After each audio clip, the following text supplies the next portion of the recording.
Monza l'ultimo atto dell'International Formula Master, che ha visto in azione il pilota siciliano del team Promotosport Salvatore Gatto. Yo no te ofrezco riqueza, te ofrezco mi corazón, te ofrezco mi corazón a cambio de mi pobreza.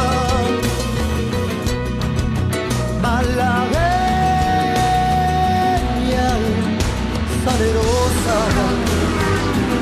Un tracciato, quello del circuito di Monza, dalle caratteristiche molto veloci che ben si adattano allo stile di guida del nostro pilota siciliano.